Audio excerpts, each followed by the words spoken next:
नमस्कार दोस्तों, लक्ष्य मंत्रा में आपका स्वागत है। और फिर आज मैं आपके सामने एक बार फिर से आइएगा।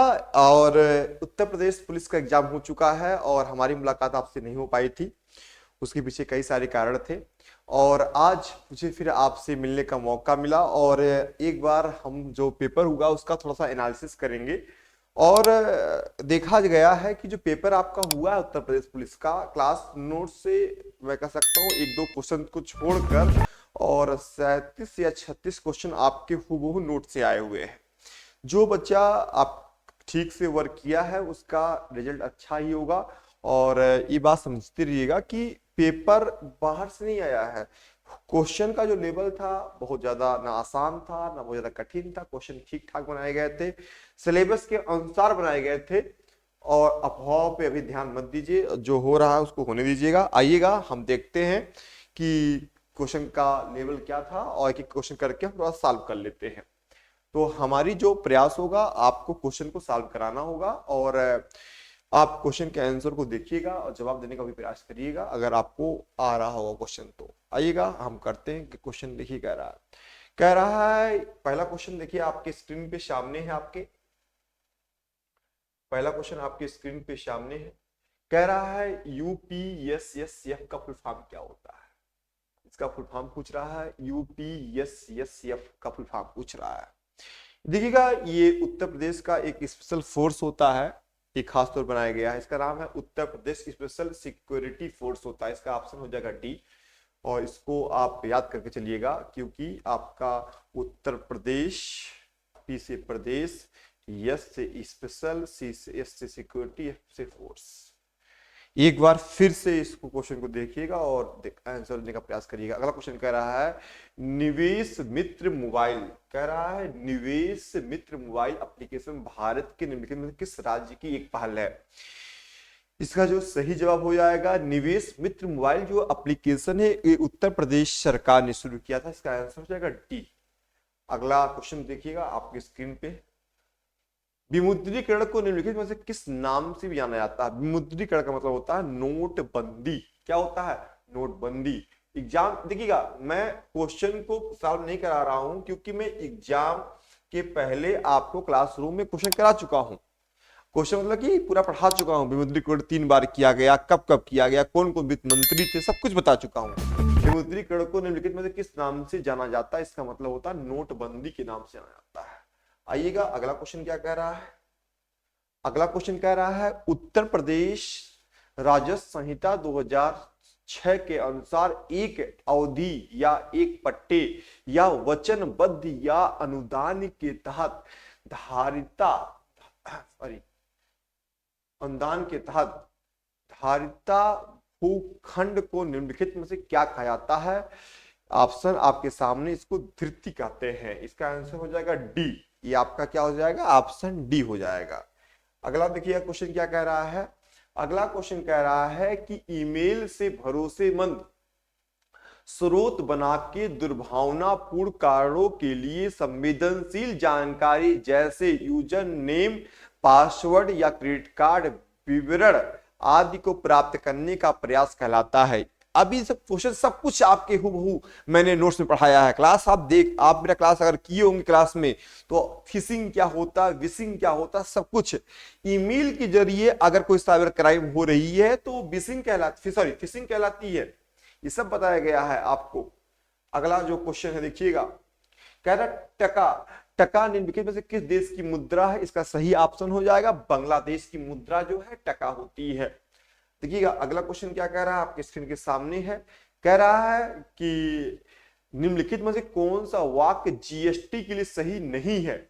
अगर हम बता दें तो जीएसटी के लिए सही नहीं है कौन सा। इसका आंसर हो जाएगा जीएसटी इनपुट टैक्स क्रेडिट या मूल्य के घटाव के लाभ के साथ एक ही दर पर वस्तु और सेवाओं दोनों पर एक व्यापक उगाही और वसूली है। गलत बात है, ये गलत बात है, ये बिल्कुल गलत बात है। आपका यही हो जाएगा इसका आंसर, ऑप्शन नंबर सी। अगला आप सोच रहे होंगे आंसर बताते चले जा रहे हैं आप। बिल्कुल देखिए क्या है कि मैंने पूरे टॉपिक को, जीएसटी को अच्छे से मैंने पढ़ाया है। मेरा यूट्यूब पे भी वीडियो पड़ा हुआ है, उसको आप देख सकते हैं। अगला क्वेश्चन कह रहा है निम्नलिखित में से कौन सा एक बंदरगाह कच्छ गुजरात में स्थित है। आपको पता होगा कांडला बंदरगाह को दीनदयाल उपाध्याय कहते हैं। और कांडला बंदरगाह जो है आपका, कांडला जो बंदरगाह है ये कहां पर है, ये आपका है गुजरात के कच्छ में कांडला बंदरगाह। आइएगा अगला क्वेश्चन देखिए आपके स्क्रीन पे सामने है। कह रहा है हाल ही में श्री अमित शाह ने निम्नलिखित में से किस स्थान पर national cooperative dairy federation of India के मुख्यालय का आधारशिला रखा गया है। देखिएगा इसका बहुत लोगों ने, इसका जो सही ऑप्शन होगा वो गांधीनगर होगा। इसका जो ऑप्शन होगा क्या होगा, कह रहा national cooperative dairy federation of India, national cooperative dairy federation of India की स्थापना किया गया गांधीनगर गुजरात में किया गया है, अमित शाह ने किया है। अगला कह रहा है निम्नलिखित में से कौन सा पुरस्कार सहकारी और दुग्ध उत्पादक कंपनियों को आगे बढ़ने और प्रतिस्पर्धा भावना पैदा करने के लिए प्रेरित करने हेतु दिया जाता है। आपको बता दें, आप जब मैं पढ़ा रहा था उत्तर प्रदेश स्पेशल, तो मैंने आपको बताया था कि गोपाल रत्न पुरस्कार जो होता है दुग्ध उत्पादन कंपनियों को आगे बढ़ने और प्रतिस्पर्धा भावना पैदा करने के लिए प्रेरित करने के लिए दिया जाता है। इसका ऑप्शन होगा ए। आगे कह रहा है केंद्रीय मंत्रिमंडल ने हाल ही में भारत और निम्नलिखित में से किस देश के बीच प्रवासन और गतिशील समझौते को मंजूरी दिया है। इसका जो ऑप्शन हो जाएगा, इसका ऑप्शन होगा ए इटली। इसका क्या ऑप्शन हो जाएगा, इसका ऑप्शन हो जाएगा इटली। देखिएगा किस देश के बीच प्रवासन और गतिशील समझौते को मंजूरी दिया गया है, भारत और इटली के बीच। अगला क्वेश्चन कह रहा है, देखिएगा अगला क्वेश्चन क्या कह रहा है, अगला क्वेश्चन कह रहा है हाल ही में भारतीय नौसेना का fast attack craft INS Kabra निम्नलिखित में से किस स्थान में पहुंचा। इसका जो ऑप्शन होगा कोलंबो श्रीलंका। ये आप चर्चे में एक जल्दी न्यूज में था, 2023 के न्यूज में था ये क्वेश्चन, तो आपने अगर करंट अफेयर पढ़ा होगा तो वहां से क्लास में आपको पढ़ाया गया था। अगला कारण निम्नलिखित में से कौन खुदाई खिदमतगार का संस्थापक था। आपको पता होगा खुदाई खिदमतगार के संस्थापक जो हैं वो आपके हैं खान अब्दुल गफ्फार खान। इन्हें सीमांत गादी के नाम से भी जाना जाता है, सीमांत गादी, फ्रंटियर गादी के नाम से भी जाना जाता है। अगला क्वेश्चन देखिएगा, कह रहा है निम्नलिखित में से किसने हाल ही में कोच्चि लक्षद्वीप द्वीप समूह सबमरीन ऑप्टिकल फाइबर कन्वेंशन का उद्घाटन किया है। अभी नरेंद्र मोदी ने जल्दी में किया था इसका, आपने अगर देखा होगा तो इसका आंसर हो जाएगा डी। अगला देखिए कह रहा है निम्नलिखित में से कौन सी भारत के पूर्वी तट पर स्थित खारे पानी की सबसे बड़ी लैगून झील है। लैगून झील हमने क्लास में बताया है, सब बताया, ये भी क्वेश्चन आपको क्लास में बताया गया है। पूरे भारत का या पूर्वी घाट का पूछेगा तो सबसे बड़ा लैगून जो झील है वो है आपका चिल्का। अगला क्वेश्चन क्या रहा है, श्वेत प्रकार कितने रंगों से मिलकर बनता है। इसका आंसर हो जाएगा श्वेत प्रकाश कितने रंग से मिलकर बनता है, 7। अगला आपका देखिएगा, अगला देख पाएंगे आप,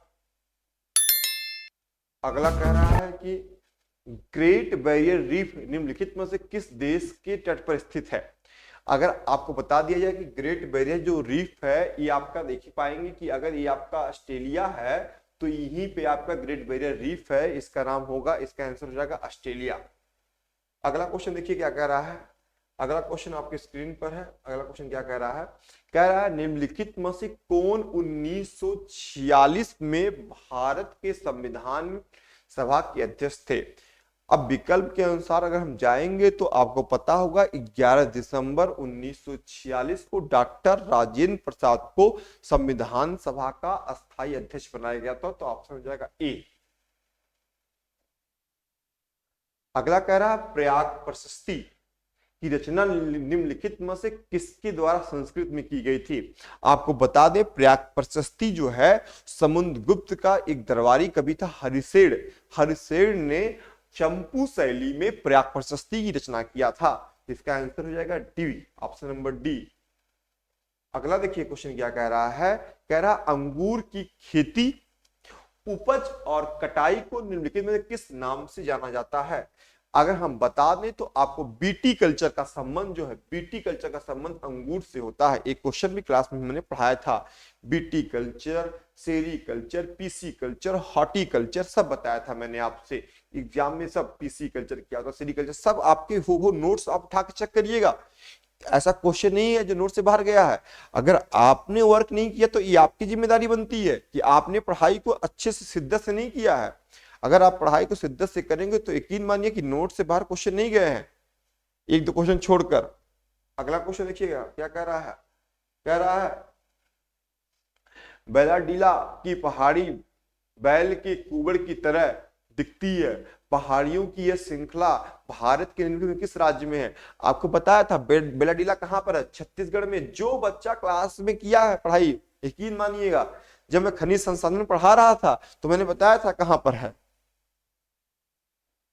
अगला आइएगा, कह रहा है निम्नलिखित में से किसके द्वारा निर्मित समुद्र के एक संकीर्ण चैनल द्वारा श्रीलंका भारत को अलग किया जाता है? अब देखिए एक क्वेश्चन 2018 में पूछा गया है, एक क्वेश्चन पुलिस में पूछा गया था 2018 में, और एक क्वेश्चन 2024 में पूछा जा रहा है। 2024 में आपको बताया गया हो क्लास में, क्या अगर पढ़ा होगा, ये देखिए इंडिया है, ये श्रीलंका है, बीच में क्या पाक जल संधि। अब पाक जल संधि क्या करता है, भारत और श्रीलंका को अलग करता है। तो इसका आंसर क्या हो जाएगा, कहां पे गया, पाक जल मंडल और बंगाल की खाड़ी, इसका आंसर सी हो जाएगा। अगला कह रहा है बताइएगा, कितनी बार मैंने क्लास में बताया सोनपुर का मेला कहां लगता है, पशु मेला है। सोनपुर पशु मेला हर साल भारत के निम्नलिखित में से किस राज्य में आयोजित होने वाला एक सांस्कृतिक कार्यक्रम है? इस क्वेश्चन में क्या दम है, ये क्वेश्चन कहता है कि भैया सोनपुर मेला कहां लगता है, ये तो फालतू स्टेटमेंट दिया इतना सब। तो सोनपुर मेला कहां लगता है, बिहार में लगता है, पशुओं का मेला लगता है सोनपुर में। कह रहा है विश्व पुस्तक दिवस प्रत्येक वर्ष निम्नलिखित में से किस वर्ष मनाया जाता है? अब देखिएगा जब मैंने दिवस पढ़ाया था मैंने आपको तो सब बालिका दिवस, पुस्तक दिवस तो बताया था। इसका आंसर क्या हो जाएगा, 23 अप्रैल को मनाया जाता है। अगला देखिए क्वेश्चन क्या कह रहा है, कह रहा है कि निम्नलिखित में से किस राज्य में कुछ हिस्सों में 4 साल नहर सिंचाई की एक स्थानीय प्रणाली विकसित हुई है जिसे कुल्हा कहा जाता है? कुल्ह कहा जाता है, कुल्ह मतलब सिंचाई की व्यवस्था है।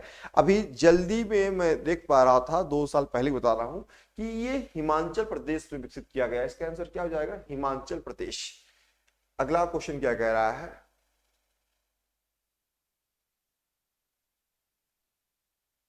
बताइएगा। अगला क्वेश्चन कह रहा है कि अगला क्वेश्चन देखिए क्या कह रहा है, भारत में जनगणना संगठन के लिए सर्वोच्च पद कौन सा है? अब जब मैं जनगणना बताया था तो बताया था कि महारजिस्ट्रार और जनगणना आयुक्त जो होता है, जनगणना आयुक्त मैंने बताया था, महारजिस्ट्रार नहीं बताया था। तो जनगणना आयुक्त तो आपको एक ही विकल्प मिल रहा है, तो इसका आंसर कौन सा हो जाएगा, सी हो जाएगा। अगला देखिए क्या कह रहा है, अगला क्या कह रहा है, कुमार संभोम निम्नलिखित में से किस लेखक की साहित्य कृतियां हैं? अब ये देखिए क्वेश्चन सामने है, इसका जो आंसर हो जाएगा कुमार संभोम हो गया हक्का, और क्या कहते हैं मालविकाग्निमित्रम हो गया, उसके बाद आपका रघुवंशम हो गया। ये सब किसकी है, कालिदास की है। इसका आंसर हो जाएगा बी। अगला क्वेश्चन क्या कह रहा है, कह रहा है नेशनल एल्युमिनियम कंपनी लिमिटेड का पंजीकृत कार्यालय निम्नलिखित में से किस स्थान पे है? भुवनेश्वर उड़ीसा में इसका आंसर है। कहां पर, भुवनेश्वर उड़ीसा में है। अगला क्वेश्चन क्या कह रहा है, कह रहा है विश्व स्वास्थ्य संगठन का मुख्यालय निम्नलिखित में से किस स्थान पर है? तो 1948 में विश्व स्वास्थ्य संगठन की स्थापना किया गया था और इसका मुख्यालय जिनेवा स्विट्जरलैंड में है। ऑप्शन नंबर सी हो जाएगा इसका। कह रहा है किसी देश की शहरी क्षेत्र में रहने वाली अनुपातिक जनसंख्या में वृद्धि को निम्नलिखित में से क्या कहा जाता है। अब ये क्वेश्चन थोड़ा सा क्वेश्चन अच्छा है, मैंने क्या कहा 2-4 क्वेश्चन ऐसे थे एग्जाम में जो थोड़ा सा आपको लगता है हाँ ये क्वेश्चन, इसका आंसर होगा शहरीकरण, होगा शहरीकरण कहा जाता है। अगला देखिए क्वेश्चन क्या कह रहा है, कह रहा उत्तर प्रदेश में स्थित भदोही निम्नलिखित में से किस कला के लिए प्रसिद्ध है। बताइए बहुत बार भाई कालीन के लिए प्रसिद्ध है, इसका आंसर क्या हो जाएगा डी हो जाएगा। भदोही मिर्जापुर जो है कालीन उद्योग के लिए प्रसिद्ध है। अगला क्या कह रहा है, निम्नलिखित में से उत्तर प्रदेश का कौन सा राज्य वृक्ष है। अब बताइएगा राज्य वृक्ष कौन सा है, इसका आंसर क्या हो जाएगा अशोक हो जाएगा। अगला आइएगा, सोरहाताल प्रसिद्ध अभ्यारण्य है जिसमें साइबेरियन और अन्य ठंडे क्षेत्र से कई प्रवासी पक्षी भी आती हैं। उत्तर प्रदेश के निम्नलिखित में से किस जिले में स्थित है। ये देखिएगा सोरहाताल, बताइएगा मैं पक्षी अभ्यारण्य बहुत बार पढ़ा है क्लास में, इसका आंसर होगा बलिया। क्या आंसर होगा बलिया होगा। अगला देखिएगा क्या कह रहा है, कह रहा है कि निम्नलिखित में से कौन सा सोशल मीडिया प्लेटफॉर्म नेटवर्किंग और नौकरी तलाशने के लिए सबसे उपयुक्त है। अब बताइएगा जो इंस्टाग्राम है ये नौकरी नहीं मिलती इस पर, स्नैपचैट पे नौकरी क्या मिलती है, क्या फेसबुक नौकरी मिलती है क्या, मतलब कि नौकरी आप इसे चला सकते हैं, कहाँ कहाँ नौकरी निकली है, तो तीनों तो आपको आ रहा होगा और इसका लिंक्डइन जो हो जाएगा इसका सही जवाब हो जाएगा, क्योंकि तीनों आपको पता है कि तीनों ही नहीं होंगे तो होंगे को जो बच रहा वही होगा। कभी कभी जरूरी ये भी होता है कि आप क्वेश्चन को छाट लिया करिए, आंसर ढूंढते समय ये प्रयास करिए कौन सा नहीं होगा। अब कौन सा जो नहीं होगा तो बाहर हो गया, तो जो होगा उस पर टिक कर लिया करिए। अगला देखिएगा, मथुरा निम्नलिखित में से किसकी जन्मस्थली है जिसे ब्रज भूमि के नाम से भी जाना जाता है। अब बताइए इस क्वेश्चन में क्या भैया भगवान कृष्ण की है। कोई कोई क्वेश्चन तो ऐसे है कि जो हमारे दादा परदादा भी मारते हैं क्योंकि उनको पढ़ाई भी नहीं किए हैं। तो अब इसमें कौन सा रॉकेट साइंस है। अगला ये अकबर का मकबरा निम्नलिखित में से किस स्थान पर है। बताइए अकबर का मकबरा सिकंदराबाद में है। आइएगा अगला क्वेश्चन कह रहा है कि निम्नलिखित में से उत्तर प्रदेश का कौन सा प्रसिद्ध लोक नृत्य धान और मक्की की कटाई के दौरान किया जाता है। हुरका बॉल जो है ये मक्के और धान की कटाई के समय किया जाता है। अगला क्वेश्चन है, बनारस हिंदू विश्वविद्यालय की स्थापना पंडित मदन मोहन मालवीय ने निम्नलिखित में किसके सहयोग से किया था। आपको पता होगा कि पंडित मदन मोहन मालवीय जो थे इनी बेसेंट के सहयोग से किए थे। तो इनी बेसेंट कहीं विकल्प में दिख रहा है, इसका आंसर हो जाएगा ए, इनी बेसेंट हो जाएगा। देखिएगा ये आज के कुछ क्वेश्चन थे जो आपके समाप्त होते हैं। टोटल 38 क्वेश्चन थे और 38 के जो जवाब थे आपके सामने हैं। और हो सकता आयोग कुछ अपना आंसर कुछ और मान ले, तो आयोग का आंसर की हो सकता है मेरे आंसर की में हो सकता एक क्वेश्चन का अंतर आए, तो आप लोग इसको आंसर की मान के चलिएगा। और हम फिर मिलते हैं आपको नेक्स्ट वीडियो में 17 तारीख के सेकंड शिफ्ट के साथ। नमस्कार दोस्तों।